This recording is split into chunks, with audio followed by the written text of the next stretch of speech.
Methods of counseling. Every person is unique and responds to each type of counseling differently. So it is important to consider the right counseling style that will fit the needs of the patient. Throughout the years, many different types of counseling have emerged from research and practice. Some methods of counseling are meant to target specific issues, while others focus on individual growth and change regardless of representing problem. There are three types of methods of counseling: Freud's psychoanalytic theories, Adler's individual psychology, and Jung's analytic psychology. Freud's psychoanalytic theories. The approach of Freud is in counseling and psychotherapy is popularly known as psychoanalysis, which is an analysis of the mind. Free association is a psychology refers to a process of discovering your genuine thoughts, memories, and feelings by freely sharing all the seemingly random thoughts that passing through your mind.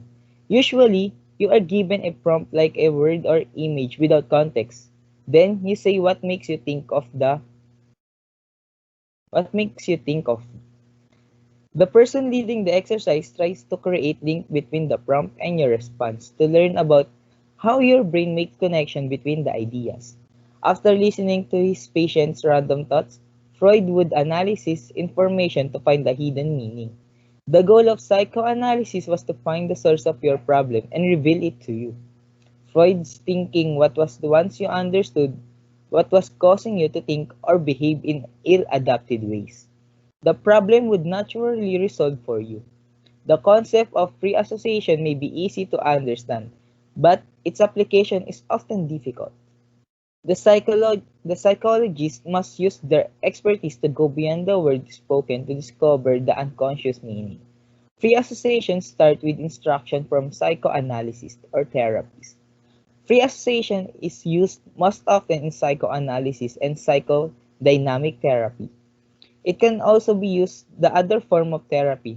If so, it is usually used only in briefly and as a prelude on an active discussion. Also, in other type of therapy, the thoughts may not be considered significant. They may be viewed as simple mistake or unimportant details. Dream analysis is a remedial approach primarily known for its use in psychoanalysis. Sigmund Freud found benefits to dream analysis by tapping into the deeper part of unconscious mind. Analyzing your dream is a learned technique using methods and principles of the dream research, often shared with a psychotherapist or through self-analysis. In other dream, there are symbols. Symbols are not just images, but it can also be described as feelings, mood, emotion, a memory, or something from your unconscious. Symbols act as a message from the unconscious. Sometimes they are direct and other times they are very abstract. Just like just like the following your institution or your gut feeling in your walking life. By tapping into your unconscious mind at night that brings you closer to your spirit.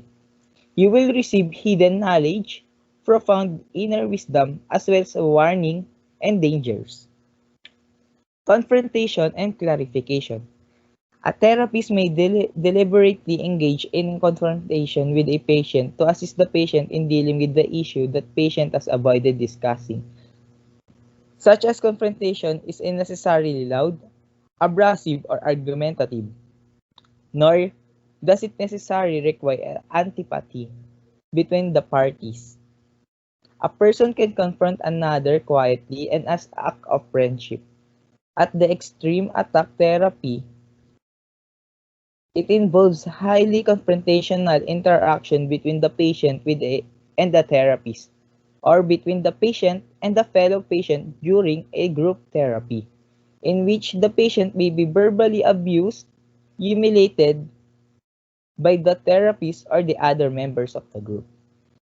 Any procedure aimed to advocate for a person's awareness and comprehension of their moral standards and ethical priorities of their correlation to actions. With regard of psychotherapy, a sequence of exercise utilized to assist a person in identifying their personal worthiness and assess their effect on something or their place in everyday lives. Interpretation. A psychoanalytic interpretation is offering of the meaning of a patient's therapeutic material in the light of psychoanalytic theory, such as interpretation also made to illuminate commentary on art, literature, historical biography, anthropological research, and a wide variety of other cultural fields. Freud's conception of the human psyche. Ego is the conscious, superego is the preconscious, id is the unconscious. Ego. Although the ego does not know the difference between right and wrong, it is aware that not all drive can be met at the given time. The reality principle is what the ego operates to help satisfy the id's demand, as well as the compromising according to reality. The ego is a person composed of unconscious desire. The ego considers ethical and cultural ideas to balance out of the desire originating in the id. Although both the id and the ego are unconscious, the ego has close contact with perceptual system.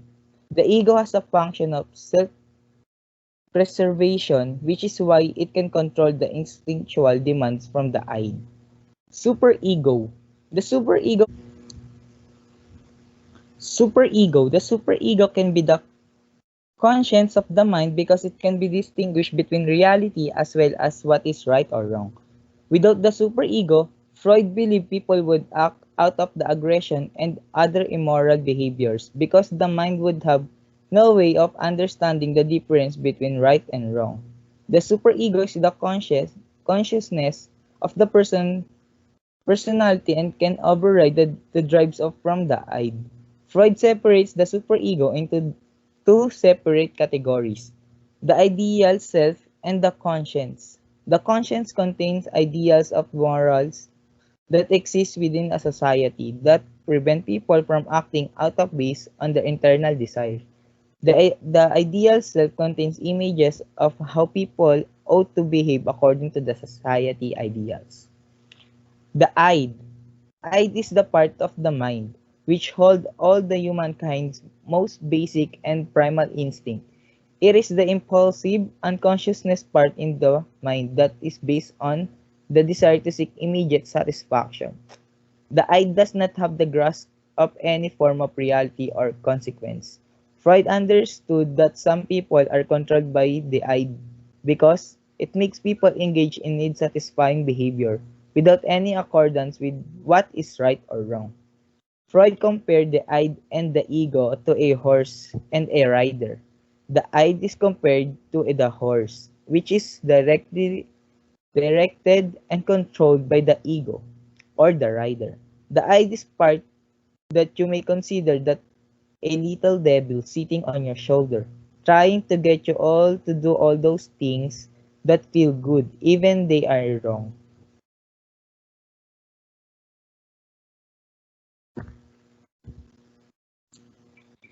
Adler's individual psychology. Adlerian therapy is a short-term, goal-oriented, and positive psychodynamic therapy based on the theories of Alfred Adler, a one-time colleague of Sigmund Freud. Adler focused much of his research on feelings of inferiority versus superiority, discouragement, and the sense of belonging in the context of one's community and society at large. According to Adler, feelings of inferiority can result in neurotic behavior but, in the right setting, can also be used as motivation to strive for greater success. Adlerian therapy focuses on the development of individual personality while understanding and accepting the interconnectedness of all humans. The approach of Adler in counseling and psychotherapy focuses on the role of cognition in psychological functioning. The first phase is establishing the relationship. Encouragement focuses on helping counselees become aware of their worth. By encouraging them, you help your counselees recognize their own strengths and assets, so they become aware of the power they have to make decisions and choices. Encouragement focuses on beliefs and self-perceptions. It searches intensely for assets and processes feedback so the client will become aware of her strengths. In a mistake-centered culture like ours, this approach violates norms by ignoring deficits and stressing assets. A counselor is concerned with changing the client's negative self-concept and anticipations. Encouragement for Adlerian is the interpersonal conveyance and therapeutic modeling of Gemeinschaftsgefühl, the community feeling or social interest. Community feeling affective and motivational aspects, sense of belonging, empathy, caring, compassion, acceptance of others, etc. Social interest, cognitive and behavioral aspects, thoughts and behaviors that contribute the common good, the good of the all and both at both micro and macro systematic levels. The second phase is performing analysis and assessment. Counseling need to search background and history of their clients to understand where they're coming from, and it will lead to create their analysis and assessment for the client or patient problems. Third phase is the promoting insights. The therapist offers an interpretation of the client's situation. The therapist suggests theories about how past experiences may have contributed to issues the client is currently experiencing.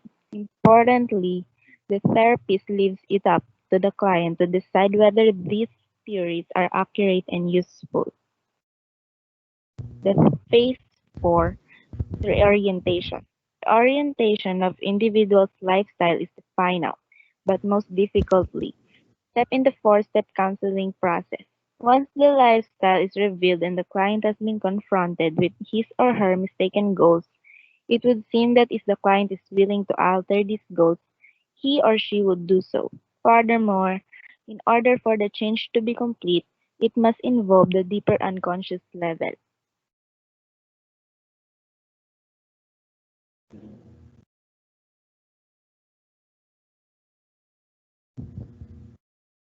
Jung's analytic psychology. It is distinguished by a focus on the role of symbolic experiences in human life, taking a prospective approach to the issues presented in therapy. This means that while one's life history is of great significance for understanding one's current circumstances, the current circumstances also contain the seed for future growth and development.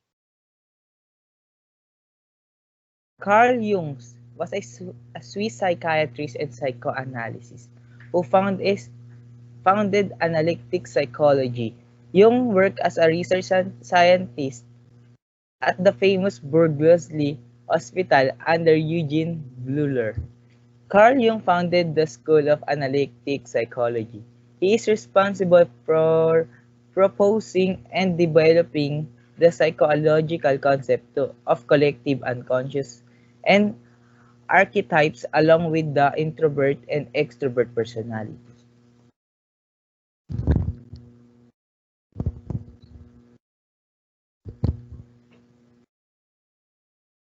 Psychology. Jung's approach highlights the task of the unconscious processes in psychological functioning. Unconscious process. The collective unconscious is a concept originally defined by psychoanalyst Carl Jung, sometimes referred to as the objective psyche. It refers to the idea that a segment of the deepest unconscious mind is genetically inherited and is not shaped by personal experience. According to Jung's teachings, the collective unconscious is common to all human beings and is responsible for a number of deep-seated beliefs and instincts, such as spiritualist, sexual behavior, and life and death instincts. The approach applies dreams and the other procedures to determine the unconscious processes to utilize the result to boost the functioning of the personality and to enhance mental health and wellness. Dreams were thought to provide key insight into the collective unconscious.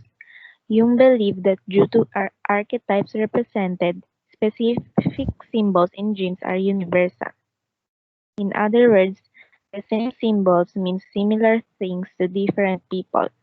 However, unlike his contemporary Sigmund Freud, Jung believed that dreams are highly personal, and dream interpretation requires knowing a great deal about the individual dreamer. Freud, on the other hand, often suggested that specific symbols represent a specific unconscious thought. Jungian counseling believes that the methods of treatment must be flexible and has to establish by the character and persona of the client. According to Jungian, counseling must be flexible because flexibility is a primary factor in resilience and is reflective of individuals' emotional adjustment and maturity, and to adapt the change the way you respond to meet your client's needs. You do not need to rigid and stick to the predetermined treatment path when your client requires a different approach. Being flexible is one of the most important attributes of a professional counselor. Jungian approach analyzes the interrelationship of several dreams recorded over a period of time. Jungian dream interpretations stay close to the image within the dream. Jung said that Freud's free association always lead to the complex but left the dream behind. The dream is purposeful. The therapist assumed that the dream provides images or stories which compensate a one-sided conscious viewpoint. The setting described the overall problem. The therapist should look for the repetition of the same idea with the different images. This helps confirm the interpretation without that affirmation. The therapist should assume the interpretation is wrong, either in the content or in the timing. This is because even if the interpretation is technically correct, and it may not be, unless the dreamer can be incorporate the interpretation into his or her own consciousness, it will serve no useful purposes.